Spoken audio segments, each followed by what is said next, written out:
Procrastination often functions as an all-consuming lifestyle. Your entire existence becomes entrenched in the feeling that what you are doing right now is less important than the work you are actively avoiding. You live with a constant internal conflict.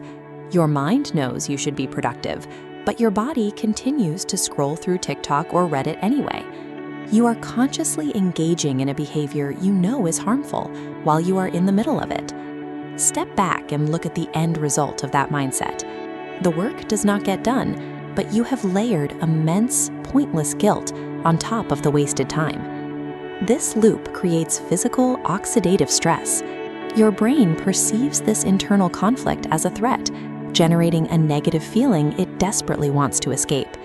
You become a literal ball of cortisol, trapped in a pattern of escaping the stress caused by those exact distractions.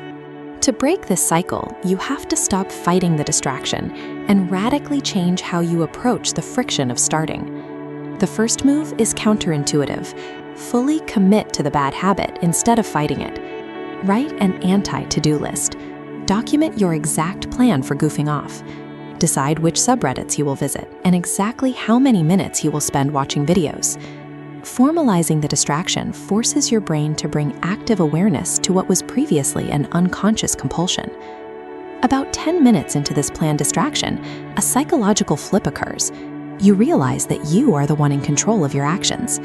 Making the escape a conscious choice puts you back in the driver's seat.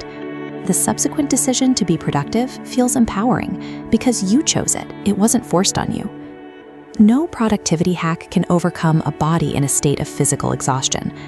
Many people look for tips and tricks while they are actively destroying their biological baseline. Consider the sins of yesterday. You were running on 5 hours of sleep, eating a high-sugar lunch, and frying your dopamine receptors with blue light immediately before bed. This Venn diagram shows the 3 pillars of focus: sleep, diet, and exercise. You don't have to be perfect at all 3, but you cannot fail all of them. Sleep is the non-negotiable foundation. You need restful sleep for any other techniques to work. You cannot psychologically hack your way out of biological inflammation. Fixing the body's baseline eliminates half the friction of starting any task. Use the 2-minute rule to generate initial momentum. If a task takes less than 2 minutes, do it immediately, even if it seems practically meaningless. For chronic procrastinators, any constructive action triggers the release of serotonin and endocannabinoids. This breaks your reliance on the cheap, short-lived dopamine you get from your phone. This graph shows the suffer window. No matter how boring the task is, the first 15 minutes are psychologically brutal. Promise your brain to endure that short window. Past the 15-minute mark, your mind relaxes and transitions into a steady flow state.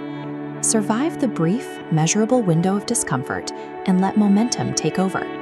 You are only committing to 15 minutes of work, which is enough to bridge the gap between stalling and productivity. Starting friction usually comes from perfectionism, the paralyzing expectation that your work must be smart or high quality immediately. To break that friction, commit entirely to making the garbage version of the task. A botched essay or a terrible video exists in reality. You can edit a bad project, but a hypothetical perfect project produces nothing at all. Putting your standards on the floor removes the stress and the fear of failure. Starting becomes a zero-pressure sandbox instead of a high-stakes test. Zoom out from your daily anxieties and view your life from a top-down perspective, like a character in The Sims. In this view, the rules are simple. Whatever action you spend time doing, that specific skill levels up. Spending hours writing builds skills that result in more money and opportunities. Escaping into your phone levels up a procrastination skill, producing no tangible value. Anxiety and the fear of looking stupid are just human complications. They distract you from the basic math of building skills. Stop overcomplicating the mechanics of your life. Accept the friction, execute the garbage version, and let your character level up.